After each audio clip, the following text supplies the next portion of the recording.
of all things. There are many times I think that it has its shortcomings. If you're elected to Senate, what will you do for people like those in the Appalachian region of Kentucky where there's extreme poverty and capitalism has thus far failed these people? How will it fix this? I've been to Appalachia many times, and the main thing that helps Appalachia is by helping the coal industry. Right now we have a president who's virtually shutting down the coal industry. He's not allowing EPA permits for mining of coal, and through cap and trade they'll completely decimate Appalachia and eastern Kentucky. So the first thing you have to know is that the Democrat Party and Obama are for cap and trade. It'll be a $500 to maybe even $1,500 per family tax on everybody's electricity. The other thing you have to know is if you live in Kentucky, over 90% of your electricity comes from coal. So if you don't want any more burning of coal, turn the lights out and get yourself some candles, okay? Because your electricity comes from coal. 50% of your electricity across the country comes from coal.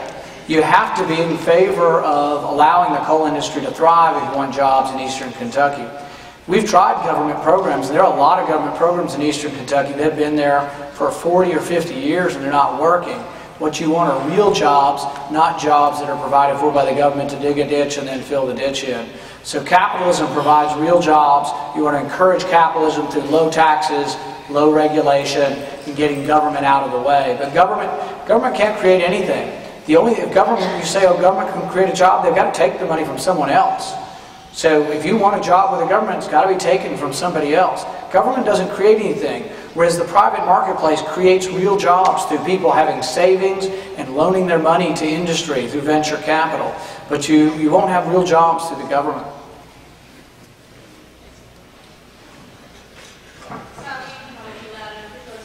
Okay, well, first of all, Dr. Paul, thank you for coming to our school. We're honored to have you. My question is actually about capping malpractice lawsuits. Section 2531 of the Healthcare Bill states that the Secretary of Health and Human Services will make grants to the states to reform their health care as long as attorney fees are not impacted and caps are not placed on malpractice lawsuits. This is for the benefit of trial lawyers at the expense of physicians, and I'd like to know your view on this issue. Yeah, it doesn't look like they've done anything to help as far as tort reform, and in fact they've probably taken a step backwards with what they put into the bill. You do need to have tort reform, and you need to think about it. Every time you go to the doctor, they order extra tests because they're afraid of being sued, and every time you show up with a headache in the emergency room, everybody gets a CAT scan or an MRI, not because you need it, because they're afraid of being sued. And tort reform has to be part of healthcare reform if you want to bring down prices. To give you an example, John Edwards, who all of you remember, made hundreds of millions of dollars suing doctors. But you know what he sued over? Cerebral palsy. Do you know what the medical evidence is? There's no medical evidence that has anything to do with the birthing process. Hundreds of millions of dollars he took out of the system and caused everybody to have all these extra tests because of a condition that there's no medical evidence that has anything to do with the doctor or the birthing process. Now it's sad, if you've ever met someone with profound cerebral palsy, it's sad, but is it the doctor's fault they got it? No, it may be related to some kind of neurologic condition that develops as the baby is developing in the womb. There are other ways you could help people with cerebral palsy. One way would be buying some sort of no-fault insurance when you become pregnant. You become part of a big pool, and you might only spend $25, but since cerebral palsy is only 1 in 100,000 babies, there'd be enough money there to provide for people who have cerebral palsy. So there's always other answers. The easy way is kind of what we're doing or allowing the government to do it. The harder way is to think through the problem and say, is there a way the marketplace or capitalism could address this?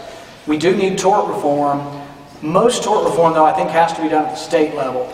The reason is when you're a doctor and you get sued in state court, and the state courts are under the jurisdiction of the state legislature.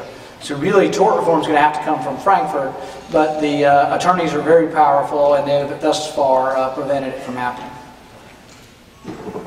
I think for the sake of time, unfortunately we're out of time. We'd love to have more time to spend with you and ask you questions, but let's thank Dr. Paul for being with us today.